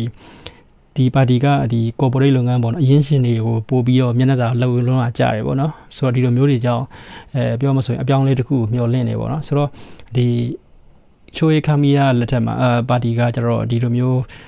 ဒါတွေကိုအပြောင်းလဲဖြစ်မှာတချို့ကကြောက်လေနိုင်ငံသားတွေကိုမုန်းလို့သူမဲပေးရပေါ့တချို့ကကြောက်လေဒီနိုင်ငံသားမဟုတ်ပဲမုန်းတာမဟုတ်ပဲနဲ့ဒီအစားတော့ဒီသူတို့ရဲ့အပြောင်းလဲတစ်ခုအနေနဲ့ဖြစ်လာဖို့အတွက်သူတို့မဲပေးကြတယ်ပေါ့ဗျာဆိုတော့ဒီပါတီကအများကြီးနေရာရလာတယ်ဆိုတော့နေရာရလာတဲ့အတွက်ပြောမှဆိုရင်ဂျပန်မှာနိုင်ငံသားမုန်းတီးရေးတွေကပိုပြီးတဖြည်းဖြည်းနဲ့ခက်ထလာတယ်ဆိုတော့အချိန်ကဂျပန်နိုင်ငံဆိုတာကဥမာထားပါဆိုဂျပန်မှာလာလုပ်တဲ့အလုပ်လုပ်တဲ့တရုတ်တွေကြည့်မယ်ဆိုလို့ရှိရင်အောက်ပြောမှဆိုဆင်းရဲတဲ့လူတွေအခုဂျပန်မှာလာတဲ့လူတွေကချမ်းသာတဲ့လူတွေပြောမှဆိုရင်စီးပွားရေးက fast rate ဖြစ်တယ်ပေါ့နော်ကိုကအရင်အဆင်ပြေတဲ့အချိန်နဲ့နေပြီးတော့အဆင်ပြေတဲ့လူဥမာထားပါဆိုအရင်တုန်းကဂျပန်နေဆိုလို့ရှိရင်ဥရောပတို့ဘာတို့ပတ်သွားတဲ့လူကြီးအရင်အများကြီးရှိတယ်အခုလည်းရှိပါတယ်ဒါပေမဲ့အရေးတော့ကနည်းလာတယ်ဆိုတော့ဂျပန်လာတာနဲ့အခွန်အစစ်စစ်ဖြတ်ပြီးတော့ရတဲ့လာတာနဲ့ဆိုလို့ရှိရင်ဒီသူတို့အများဆုံးသွားနေတာဒီဗီယက်နမ်တို့ထိုင်းတို့လောက်ပဲဖြစ်လာတော့မှာဆိုတော့ပြောမှဆိုရင်တာမန်လူဒန်းစားတွေရဲ့အသုံးဆွဲနိုင်တဲ့ပမာဏတွေဖြည်းဖြည်းနဲ့ရော့ကျလာရင်အရင်တုန်းကဆိုလို့ရှိရင်ဂျပန်ရဲ့ဒီ bonus တွေမှာဒီ1960ဝန်း1980 80ဝန်းကျင်တွေမှာ bonus မှာအခွန်ဖြတ်တာမျိုးမရှိဘူးအခုဆိုရင် bonus လည်းအခွန်ဖြတ်တယ်ပြောမှဆိုရင်တာမန်လူဒန်းစားရဲ့ဝင်ငွေတွေဖြည်းဖြည်းနဲ့ရော့ကျလာတယ်ပြောမှဆိုရင်ဒီလိုမျိုးဂျပန်နေရတဲ့လာတာမျိုးဟိုဒီထိုင်းတို့မလေးရှားတို့မှာလည်းရနေတဲ့လူတွေအများကြီးဖြစ်လာစင်ကာပူတို့ဆိုလို့ရှိရင်ဂျပန်ဟောင်းကြောသွားပြီဆိုတော့ပြောမှဆိုရင်စီးပွားရေးကသူတို့ရဲ့အဆင်ပြေမှုတွေတဖြည်းဖြည်းတိုးပွားလာဆိုတော့ဒါမျိုးတွေကိုထိုးပြတာနိုင်ငံသားတွေကိုအချို့ကထိုးပြကြတယ်ပေါ့ဗျာဆိုတော့ဒီလိုနဲ့နိုင်ငံသားမုန်းတီးရေးတွေကဂျပန်ရဲ့နိုင်ငံရေးမှာအရေးပါလာတယ်ဆိုတော့လူမျိုးဖြစ်တဲ့အတွက်ဒီလက်ရှိပါတီကလည်းဒီနိုင်ငံသားနဲ့ပတ်သက်တဲ့ policy ကိုပို့ပြီးတင်းတင်းကြပ်ကင်တွယ်လာခဲ့တယ်ဆိုတော့ဒီပါတီကပဲအရင်ကဒီနိုင်ငံသားနဲ့ပတ်သက်တဲ့နိုင်ငံသားတွေကိုပဲသူတို့ပဲထောက်ချောက်ခေါ်ခဲ့အခုဘာကြောင့်တင်းကျပ်လာလဲဆိုတော့ဒီဂျပန်ရဲ့နိုင်ငံရေး structure ကြီးကအပြောင်းလဲဖြစ်လာတယ်ဆိုတော့သူတို့ပါတီဒီမဲရှားသောမဲပေးတဲ့သူတွေသူတို့မဲရဖို့အတွက်ဒီလူအများရဲ့အကြိုက်ကိုလိုက်လောက်ရတယ်ဆိုတော့ဒီလိုမျိုးလိုက်လောက်ရတဲ့အတွက်ဘာဖြစ်လာလဲဆိုတော့နိုင်ငံသားတွေကကျွန်တော်နိုင်ငံသားတွေကဂျပန်မှာလာနေရဗျာမဲပေးခွင့်မရှိဘူးဆိုတော့မဲပေးခွင့်မရှိတဲ့အတွက်သူတို့တွေဆိုတော့နိုင်ငံရေးမှာဘာပါဝါမှမရှိတဲ့သူတွေကပို့ပြီးခံရတယ်ပေါ့ဗျာစကားကဒီလိုနဲ့နိုင်ငံသားမုန်းတီးရေးတွေများလာတယ်ဆိုတော့ဒီလိုနဲ့ဘယ်လိုပဲဖြစ်ဖြစ်ပေါ့နော်ဒီနေ့ဗီဒီယိုမှာဂျပန်နိုင်ငံရေးရဲ့အခြေအနေကဘယ်လိုဖြစ်လာလဲဆိုတော့ဂျပန်ဒီစီးပွားရေးကဆက်လက်ပြီးဖွံ့ဖြိုးတိုးတက်ရှင်မှာဆိုလို့ရှိရင်နိုင်ငံသားတွေကိုလိုအပ်တယ်ဆိုတော့နိုင်ငံသားတွေလိုအပ်တယ်နောက်ဆိုတော့နိုင်ငံသားနဲ့ပတ်သက်တဲ့ policy တွေတောက်ချောက်တင်ကျက်လာတယ်နောက်တစ်ခုကတခါဒီပတ်လေနိုင်ငံတွေရဲ့နိုင်ငံရေးအပြောင်းလဲတွေအမေရိကန်ရဲ့မူဝါဒအပြောင်းလဲတွေကြောင့်ဂျပန်ဒီ defense budget ပေါ့နော်ဒီလုံခြုံရေး budget တိုးလာဖို့ရှိတယ်ဆိုတော့ဒီတစ်ချက်နှစ်ချက်မြောက်ပေါ့နော်နောက်တစ်ခုကကျတော့ဒီဖြည်းဖြည်းအသက်ကြီးလာတဲ့လူတွေနော် baby boom generation တွေပြီးတော့ second generation တွေဒီ generation တွေရဲ့ပင်စင်တွေကိုအစိုးရကနေပြီးတော့တေချာလေးအလုပ်လုပ်နေတဲ့လူငယ်တွေနေစရာနေတေချာလေးပြန်ရအောင်ဖန်တီးနိုင်ဖို့လိုတယ်ပေါ့နော်ဆိုတော့ဒီအချက်၃ချက်ကဒီလက်ရှိဂျပန်ရဲ့နိုင်ငံခြားရေးမူဝါဒတွေပေါ်မှာအဓိက drive လုပ်နေတဲ့အရာတွေဖြစ်တယ်ဆိုတော့ဒါတွေပေါ်မူတည်ပြီးတော့ကျွန်တော်တို့သူတို့ရဲ့ဒါတွေကိုကောင်းကောင်းလုပ်နေတဲ့သူကဒီဂျပန်ရဲ့ရွေးကောက်ပွဲမှာဖြစ်ဒါပြောမလဲဒီအနာဂတ်ရွေးကောက်ပွဲတွေမှာပို့ပြီးတော့မဲရဖို့ပဲဖြစ်ဖြစ်ပို့ပြီးတော့လုံဆော်နိုင်တဲ့သူဖြစ်ဖြစ်နောက်ပြီးတော့ဒီတစ်ဖြည်းဖြည်းနဲ့ကြာဆင်းလာတဲ့မွေးဖွားနှုန်းနေကိုမြင့်ဖို့ပေါ့ဒီလိုမျိုးကြီးလုံနိုင်တဲ့ policy လုံနိုင်တဲ့သူတွေကနောက်ပိုင်းရွေးကောက်ပွဲတွေမှာပို့ပြီးတော့မျက်နှာသာရဖို့ရှိတယ်ပထမပိုင်းကိုပြန်ပြီးသုံးသပ်မှာဆိုလို့ရှိရင်ဂျပန်စီးပွားရေးဘာကြောင့်တိုးတက်လာသလဲဆိုတာဒီပထမဆုံးတစ်ချက်ကတော့ဒီနိုင်ငံရေးစီးပွားရေးရှင်တွေကောင်းတယ်နောက်ပြီးတော့ဒီမဟာမိတ်တွေကောင်းတယ်ပေါ့နော်နောက်ပြီးတော့ဒီ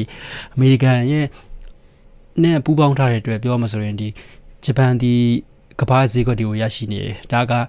ရေးကြီးတဲ့ချက်ဖြစ်တယ်လက်ရှိချိန်မှာကမ္ဘာရဲ့ပုံစံကအများအရင်လုံးကခက်ကနေအပြောင်းလဲတွေအများကြီးဖြစ်လာတယ်ဗျာဆိုတော့ပြောမှဆိုလို့ရှိရင်အရင်တုန်းက1980ဝန်းကျင်90ဝန်းကျင်မှာဂျပန်ကလုံးဝဒီစက်မှုဖွံ့ဖြိုးဖို့အတွက်အရန်တိုးတက်ဖို့အဆင့်ကြီးကောင်းနေချိန်မှာမှဒီဒါမဲ့တခြားနိုင်ငံတွေကကိုလိုနီခေတ်ဥပြောင်းနေရနောက်ပြီးတော့ဒီရုံးကန်နေရအခုဆိုလို့ရှိရင်ကြည့်မယ်ဆိုလို့ရှိရင်ဒီတရုတ်ဆိုလို့ရှိရင်တဖြည်းဖြည်းနဲ့တိုးတက်လာတယ်တရုတ်ကားတွေကမ္ဘာကိုတင်ပို့လာတယ်နောက်ပြီးတော့ဒီ EV ကားတွေ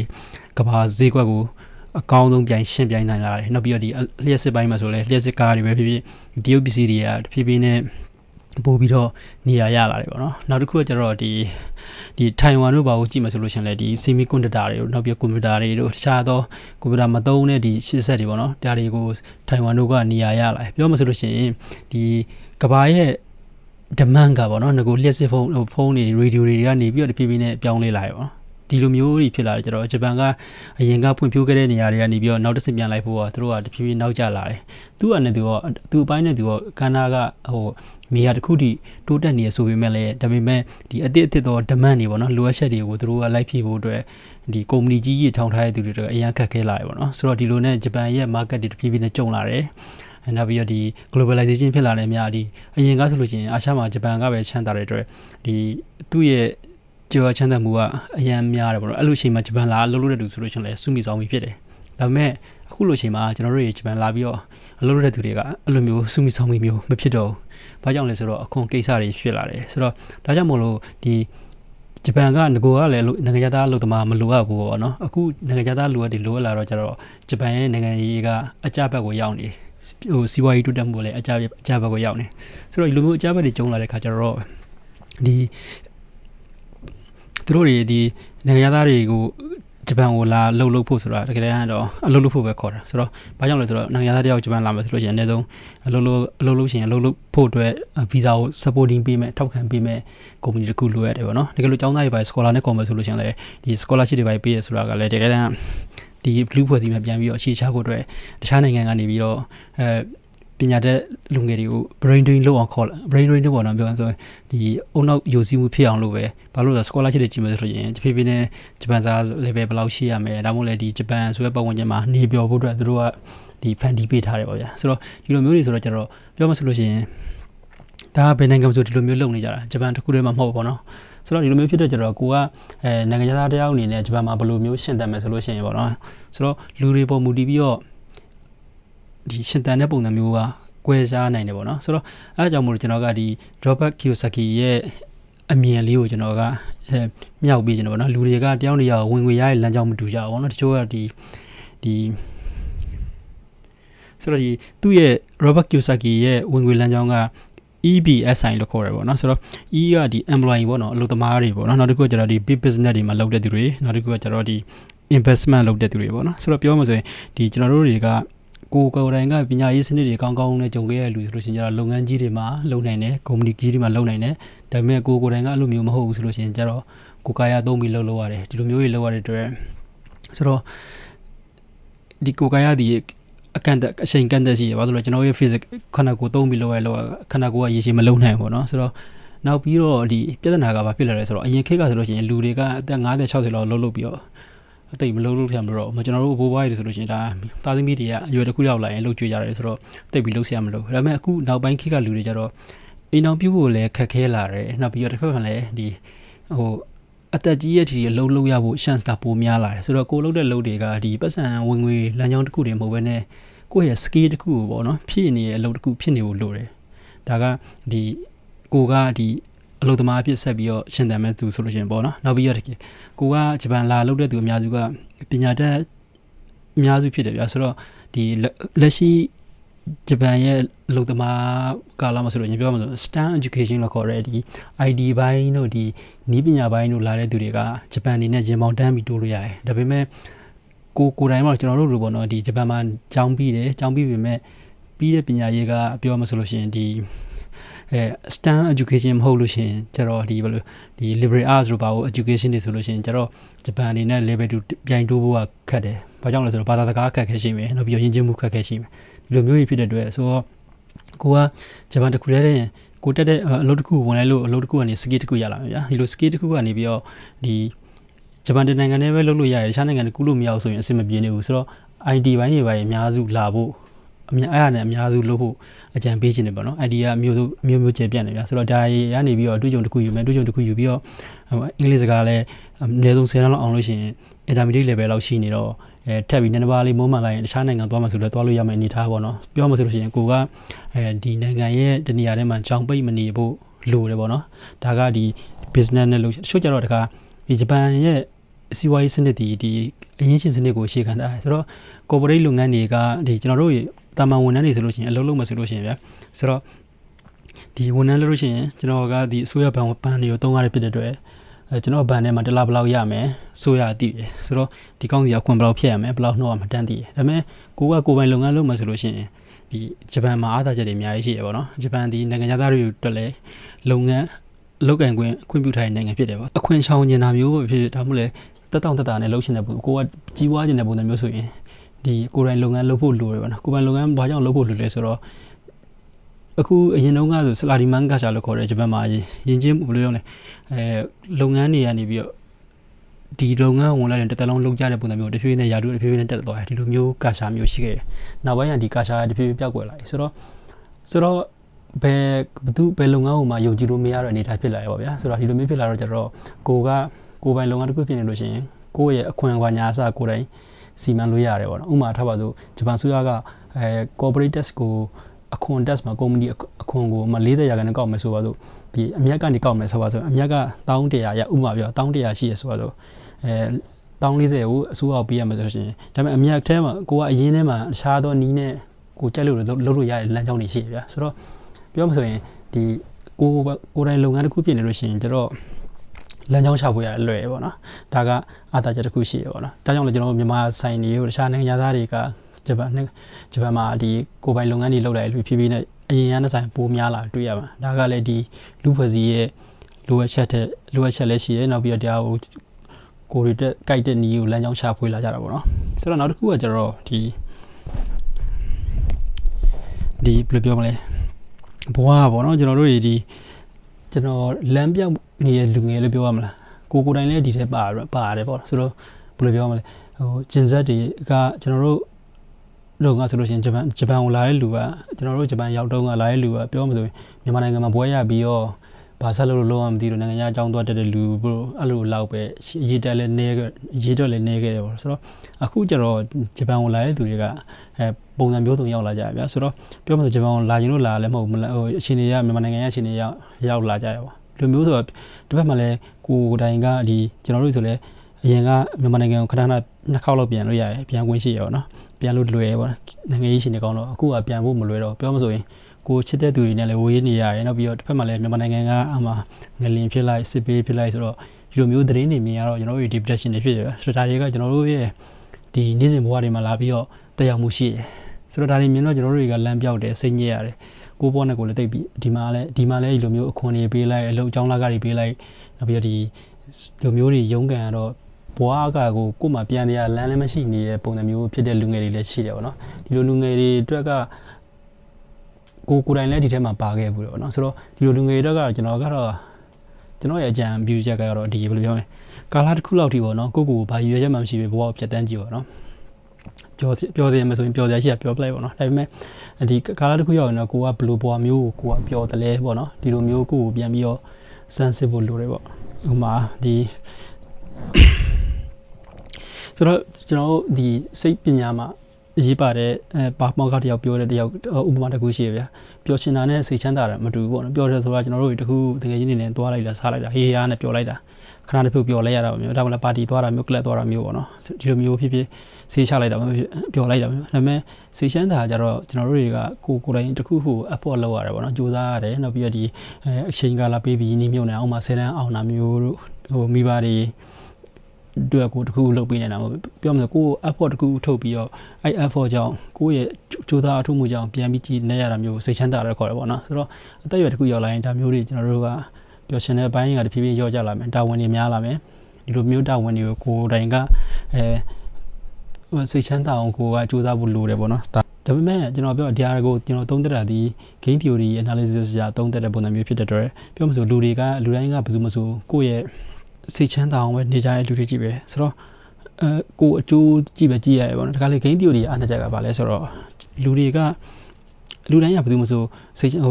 ပတ်စံရဝေးဖို့ကြည့်ပဲမတော်တော့အစိုးရကိုလုပ်ငန်းတွေဖွင့်ပြီးလုပ်ငန်းတွေဖန်လုပ်ပြီးတော့အစိုးရကိုအခွန်ချောင်းဖို့ဒါတွေကြီးပဲကြိုးစားနေကြအမဟုတ်ပေါ့နော်ကိုယ့်ကိုအစိုးရပုံမှန်လေးလက်တာပြီးအေးစေးနေနေတဲ့လူတွေလည်းရှိရပါတယ်ဆိုတော့ပြောမှဆိုလူတွေရဲ့ပြုမှုဆောင်ရွက်ချက်တွေကအများအား rational မဖြစ်နေဘူးနော် rational တော့အကျိုးကြောင့်ကြဖြစ်မနေဘူးနော်ပတ်စံရဖို့ကြည့်ပဲမဟုတ်နေတခါလေးခံစားချက်တွေနဲ့ရှင်းစမ်းနေကြရဗျာကျွန်တော်တို့ဘာဖြစ်လဲတလောက်ကိုလာတာလေးအေးစေးရတလောက်ရလဲကျွန်တော်တို့ဘဝနေပြောနေရပဲလေအေးစေးနဲ့ဘာ pressure မှလည်းမရှိနေဘူးဒီလိုမျိုးကလည်းဘဝမှာအရေးကြီးရောနော်ကိုမိသားစုနဲ့ကိုအေးစေးနေရတာမျိုးပတ်စံတော့အများကြီးမရှိဘူးဒါပေမဲ့ဘဝကနေပြောတယ်ဘာ pressure မှအရင် ပုံဝင်ရင်ဖိအား pressure တွေမရှိနေဘူးဒီလိုမျိုးဘဝလည်းနေပြောတယ်ပြောဆိုတော့ဒါကတော့ game theory အားနည်းချက်ပေါ့နော်လူတွေရဲ့ခံစားချက်တွေအများကြီးထည့်မတွေ့ဘူးဆိုတော့ကျွန်တော်တို့တွေကဘယ်လိုဘဝမျိုးနဲ့ကိုကပျော်မလဲပေါ့နော်ဒါကလည်းပြန်ပြီးတော့ကို analyze လုပ်ဖို့အရေးကြီးတယ်ပေါ့နော်ဆိုတော့ဒီ psychologist တယောက်ပြောတဲ့စကားရှိရပေါ့နော်လူတော်တွေမှာအများအားနောင်တရတယ်ဥမာထားပါစို့လူပြိုကြီးလုပ်မှဆိုလေနောင်တရမယ်လူပြိုကြီးမလုပ်ဘူးဆိုလဲနောင်တရမယ်ဆိုတော့ဘာလို့လဲဆိုတော့ကလေးလူပြိုကြီးမလုပ်တဲ့အတွက်ကလေးအိမ်အောင်ပြီးလိုက်တဲ့အတွက်ထားပါစို့ဒီမိသားစုဘဝနဲ့ပျော်ရွှင်ရတယ်ဆိုပေမဲ့တစ်ဖက်မှာလည်းဒီလွတ်လပ်ရမှုတွေပျော်ရွှင်မှုတွေအတွက်နောင်တရမှာကွာဆိုတော့တစ်ဖက်မှာလည်းအဲ့လိုမျိုးပဲလူပြိုကြီးလုပ်မှဆိုလို့ရှိရင်ကျတော့လေအေးစေးလွတ်လပ်တဲ့ဘဝမျိုးရရမယ်အိမ်အောင်ကြီးပျော်ရွှင်မှုတွေပါရင်မရပြန်ဘူးဆိုတော့ဘာပဲလုပ်လို့တခုမဟုတ်တခုလို့ကျွန်တော်တို့တွေကနောင်တကတော့ရမှာပဲဆိုတော့ကိုကဒီကိုကဘယ်နောင်တနဲ့ဘဝမှာရှင်းတန်ကြံလဲပေါ့နော်ဒါကကိုယ်တိုင်ရွေးချယ်မှာတခုဖြစ်တယ်ဗျာဆိုတော့အဲ့လိုပဲပေါ့နော်ကျွန်တော်တို့ဂျပန်မှာနေမယ်ဆိုလို့ရှိရင်ဂျပန်မှာဆက်နေလို့ရှိရင်ဘာအတားကြရှိမလဲကိုပတ်ဝန်းကျင်ကိုတရားလေ့လာမယ်နောက်ပြီးတော့ဒီတကယ်ဂျပန်မိုးဘနဲ့ချားနိုင်ငံကိုသွားရင်ဘာအတားကြရှိမလဲပေါ့နော်ဆိုတော့ကိုကဘဝမှာဘယ်နောင်တနဲ့ရှင်းတန်ကြံလဲဆိုတာမျိုးကိုမေးခွန်းထုတ်ဖို့ကဘယ်နိုင်ငံမှာပဲနေအရေးကြီးရလို့ကျွန်တော်ကယူဆပါတယ်ဆိုတော့အားလုံးကိုကျေးဇူးတင်ပါတယ်